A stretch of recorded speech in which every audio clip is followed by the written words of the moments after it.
Hello everyone, welcome back to another 1v1 battle for Warhammer. I am bringing the Wood Elves. We're facing off against the Beastmen for this one. For my army here, we have the Hagbane-tipped Glade Riders, being led by the Glade Lord on a horse. Yes, on a horse. She is better on an eagle, she is better on a dragon. The only advantage given to her on a horse is that she can fire in a 360-degree arc, but it's not that much of an advantage. The reason I brought her on a horse is because I simply wanted to. Not to save money, not because I think it's cool. Actually, I do think it's kind of cool. Yeah, I just wanted to bring on a horse. So she's going to be rolling around with her Glade Rider crew over here. Also have two Wild Riders without shields on the flanks, and then my main line is deployed way back here. We have 4 Eternal Guards without shields. The ones with shields are better even against Beastmen because of the melee defense, but I needed the extra money because I just needed bodies to kind of fill out the ranks here. So we have 4 Eternal Guard, 2 Dryads in the middle. I have 2 Wildwood Rangers, and then 2 War Dancers with the Azrai Spears, and they're being led by the Spellsinger of Life. Because for the Beastmen, I'm assuming my Wild Riders can take out their basic infantry, and I don't have a hero killing squad in this setup, so I needed to rely on my infantry to be able to kill, I don't know, like Gorebull units, of which there are 2 Gorebulls. We have 4 Harpies, a front line of Gore herds with shields, 2 Ungor Spearman herds, and then Morgur the Shadowgrave, because why would you ever bring anybody else? I'm not saying that sarcastically, I'm just saying like Morgur is the clear pick for Beastmen. And then the Brave Shaman of Death. I think that's it. Yeah. So initially, I'm going to get our Wild Riders together around our Glade Lord. We're going to start hitting this Minotaur with the Arrow of Kurnos ability. I'm going to be trying to use that on him whenever it's up. And then we're just going to kind of harass the infantry line of the Beastmen as we come in here. And I'm putting the Wild Riders over here to support. And the idea is to not engage for as long as possible. That's why I deployed far back in my deployment zone, because we want to buy enough time to harass the enemy army on their approach. So I'm just having our Glade Lord snipe at the Gorebull. She doesn't really have armor piercing damage, but it is still high enough that it does do something against the Gorebull. And honestly, it's one of the few units that I'm really worried about. The Harpies, I wasn't really too worried about at the beginning of this battle. They're more designed to kill like my archers, which I have none of besides these Glade Riders. So now they are also getting on the Gorebull here, just trying to do some damage. I was going to do a rear charge on the Ungor Spearman, but they were microing well enough that I was like, never mind. We're just going to pull away from that. I don't want to charge in the front. They would still take a lot of damage, but I just didn't want to do it. I wanted to charge them in the rear. So now the Ungors are going to go back towards the Glade Lord along with these Harpies. We're going to put the Wild Riders back into a threatening position as we kite these Harpies around with the Glade Riders and our Glade Lord. And then I gave an attack order to this Gore herd over here. And then they're going to start descending upon me with the Harpies to try and slow us up so we can't get out of there. Meanwhile, I'm also trying to micromanage kiting with these guys because I don't have them on skirmishing mode right now. Because I like to manually micro. It forces me to manually micro because I think, you know, maybe I will get better at microing if I just force myself to do it. That's why I'm playing the Wood Elves a lot. So right here, I just do not want to get dragged into a fight with the Gorebull and these Gore herds and all of the Harpies, so I'm trying to just get out of this situation. But the Harpies are going to deal some damage to my Wild Riders. Meanwhile, the rest of the infantry over here is going to be marching towards the lines of the Wood Elves that are waiting for them. I'm not sure what happened to this Gorebull here, but they will eventually join up.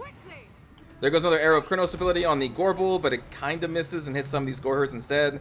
And now our mobile crew is going to get out of here because you can see that the fight with our main line is going to happen. Now I could kite with this army, like I could have ran them all the way back into this corner to buy me some more time to kite, but I'm like, I'm not going to be that type of player, at least not today. So we're just going to accept this charge. In fact, we're going to issue a charge order here in just a moment. And then I'm going to have to relock my group and then charge again. And there we go, there's the reissue charge, so everybody has their own person to charge. We're going to be casting one of the healing spells from our Spellsinger here. I'm casting it in the beginning because it kind of negates a lot of the damage that units receive. So casting in the middle to keep them as healthy as possible. Meanwhile, we are still being harassed by this damn Harpy and Gorebull squad here, and they are doing a lot of damage to my Wild Riders, and I do not want to hard engage. I need my Wild Riders to be over here engaging against their infantry to help against the Beastmen here, because I don't think our infantry can really beat them, although Wildwood Rangers are no joke, but the thing is, this is going to happen. Chaos spawns start coming in from Morgur, which is very scary. So I'm trying to get our forces over here to help my main line. We are, in the meantime, just still peppering them with the Glade Riders and our Lord, and just trying to run away from these Wild Riders with these freaking Harpies, man. I did manage to pin down the Gorebull with our net spell from the Glade Lord there. I think I'm going to cast another heal spell around here, but you can see we were hit with the Soul Blight, so our armor, leadership, and damage has been lowered by the Brave Shaman of Death. And the Chaos Spawn are just starting to get in here. I'm trying to target them with our Wildwood Rangers who have bonus versus large. I think I threw an Azrai Spear against them as well. And you can see we have already forced a lot of these Gore Herds to rout because Gore Herds are not respected infantry.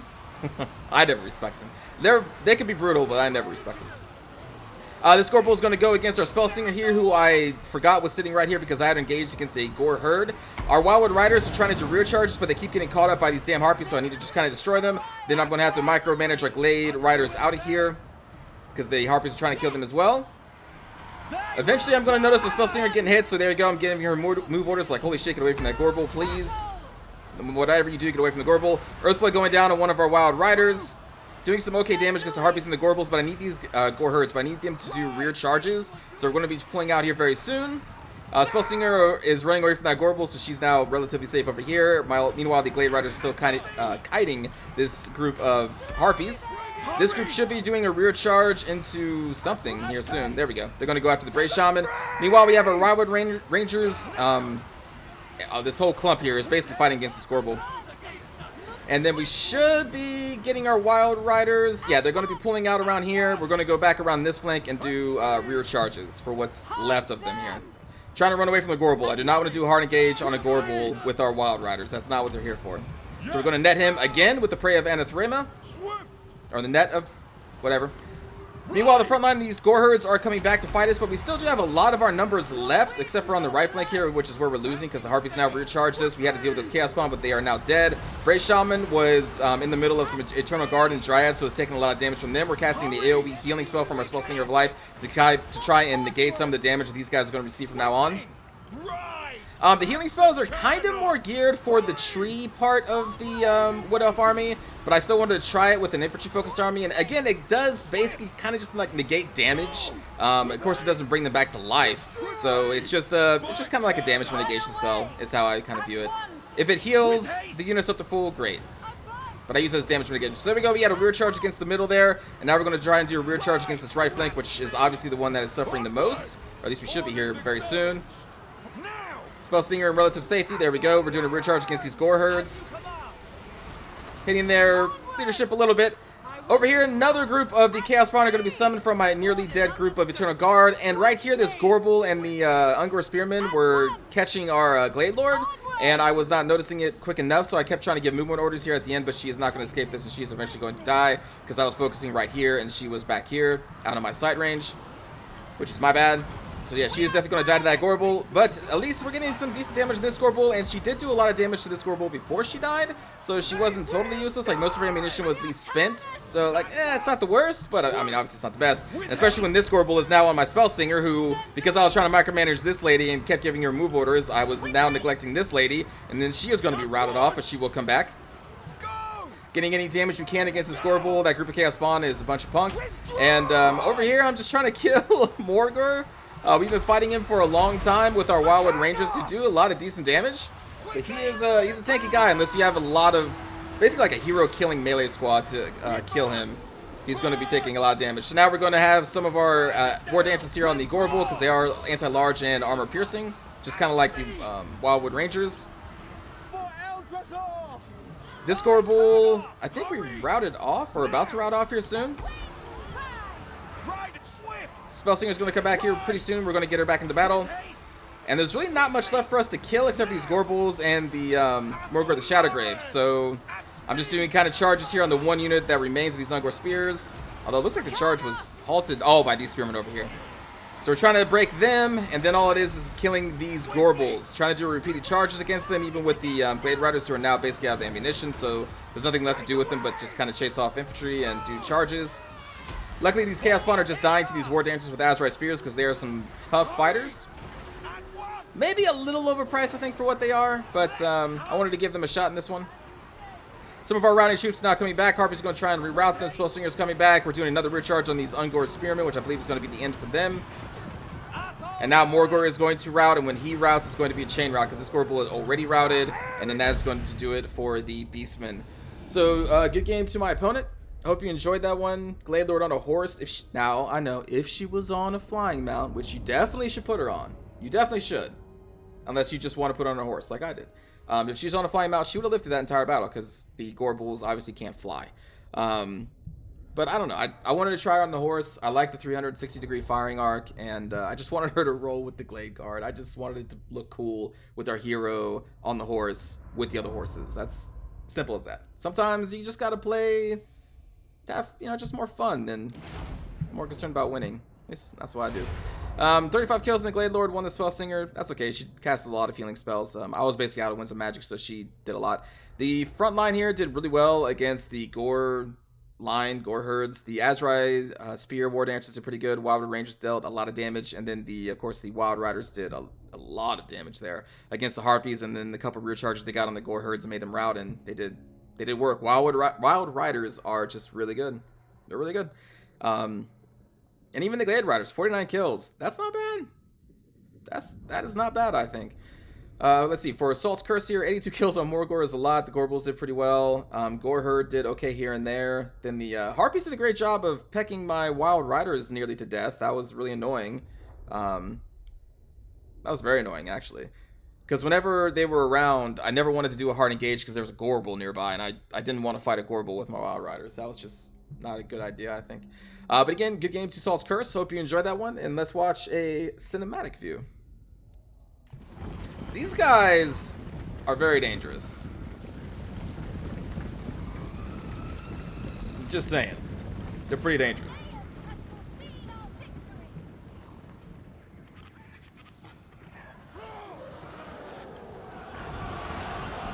Get him, elves!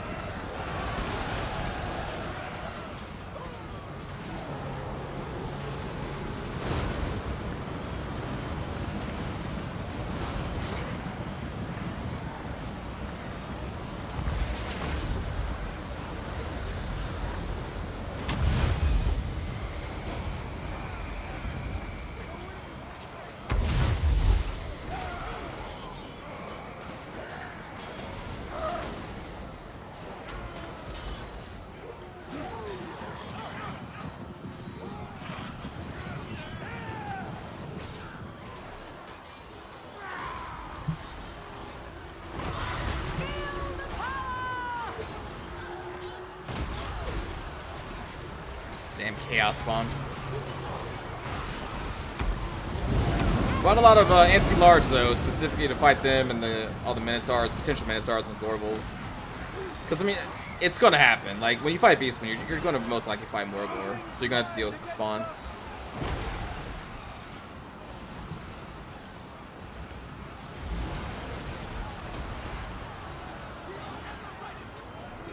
These Harpies, man, they were so annoying.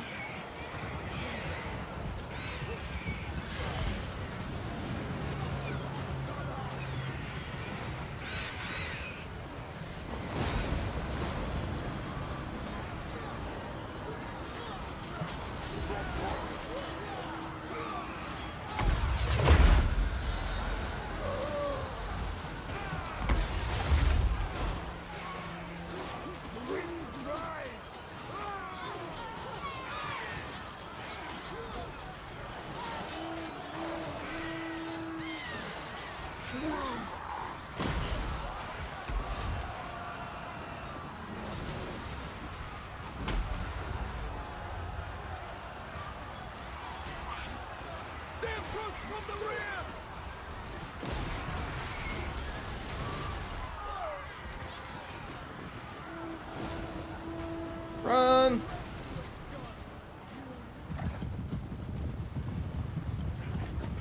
And I'm like, nope. The Glade Lord is so good. I don't know why they have the other Glade Lord even in the game.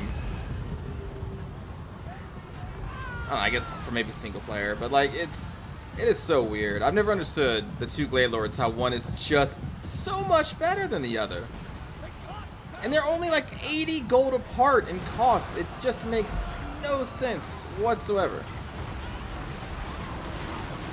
Do you want a Glade Lord who has a +8 to attack in a 30-meter area around him?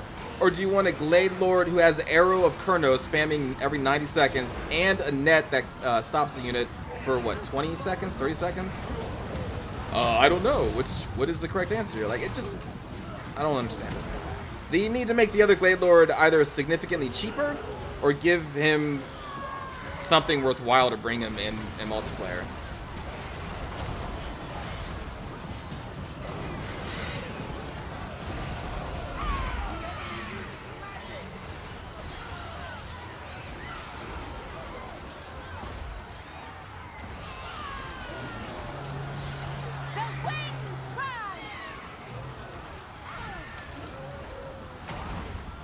Yeah, take that, you dirty spawn. Got anti-large for you now. I mean, they still hurt though.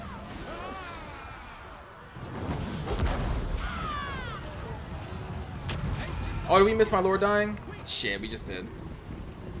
Well.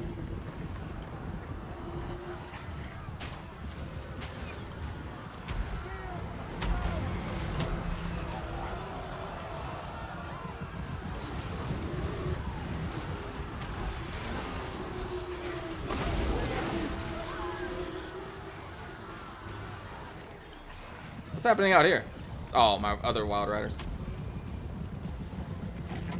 True elves know no fear. I mean, none of y'all are unbreakable, so I guess none of you are true elves then, huh? They seek to undo us with magic.